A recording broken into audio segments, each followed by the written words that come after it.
আবার এই যে আপনারা দেখতে পাচ্ছেন যে আমি যে বসে আছি, এই যে নাড়া গাছ, এই যে নাড়া গাছ দেখতে পাচ্ছেন, এই যে নাড়া গাছ।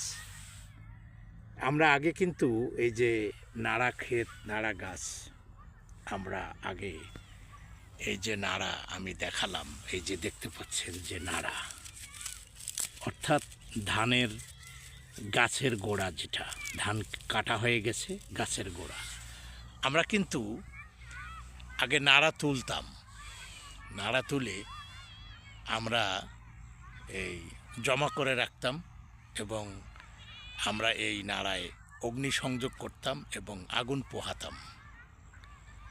এখনও গ্রামে দেখতে পাচ্ছেন যে আমি একটা হুডি পরে আছি। গ্রামে কিন্তু আজকে একটু কম, গতকালকে শীত ছিল, তার আগের দিনও বেশ শীত ছিল। এই শীত একটু পরে শুরু হবে এবং এটা কিন্তু আস্তে আস্তে তীব্র থেকে তীব্রতর হবে। আমি উত্তরবঙ্গে আছি।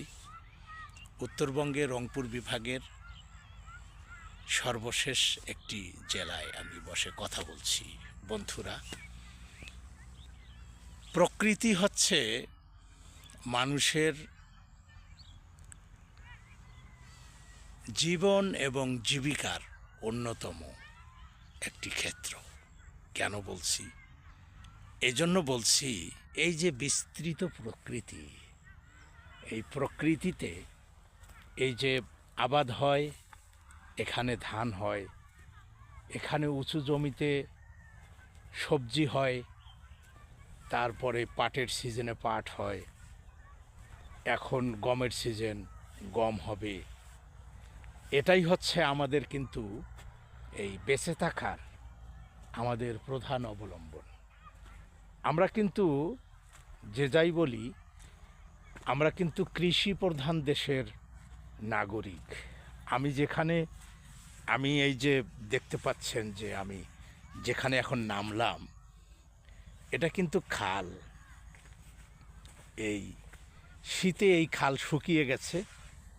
এখানে এক সময় পানি যখন ছিল তখন এখানে মাছ হতো এবং আমিও জাল দিয়ে একবার মাছ ধরেছিলাম। এই এই এই যখন পানি ছিল তখন আমার সেই জাল নিয়ে এসেছিলাম, মুঠো জাল নিয়ে এখানে মাছ ধরেছিলাম। আজকে এটা শুকিয়ে গেছে এবং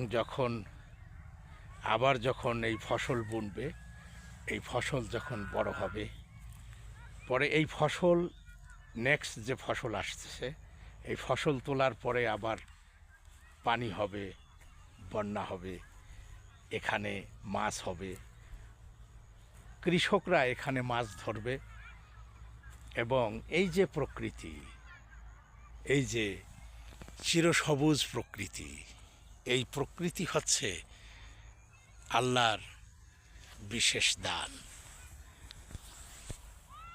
এই প্রকৃতির মাঝেই আমরা বেড়ে উঠি। একটা সময় সমস্ত পৃথিবী এই প্রকৃতিই ছিল। আমরা মানুষরা আমাদের নিজেদের প্রয়োজনে আমরা নগর সভ্যতা গড়ে তুলেছি, যেখানে ব্যবসার কেন্দ্র প্রতিষ্ঠিত হয়েছে, সেখানেই একটা করে সভ্যতার উদয় হয়েছে, নাগরিক সভ্যতা। আমরা যেখানে দেখেছি যে নদীমাতৃক অঞ্চলে, সমুদ্র বন্দর অঞ্চলে, সেখানেও একটা সভ্যতা গড়ে উঠেছে। সেটা হচ্ছে কলকারখানা এবং যেখানে বৃদ্ধাশ্রম বলতে গেলে, যেখানে মানুষ বিদ্যালয় প্রতিষ্ঠা করেছে এবং সেখানে বিশ্ববিদ্যালয়, স্কুল, কলেজ, মাদ্রাসা, এরকম বড় বড় শিক্ষালয় তৈরি হয়েছে। নাগরিক সভ্যতা আস্তে আস্তে ক্রমে উন্নতি করেছে এবং মানুষ আস্তে আস্তে শিক্ষা দীক্ষায় সমৃদ্ধ হয়েছে। বন্ধুরা, কিন্তু মানুষের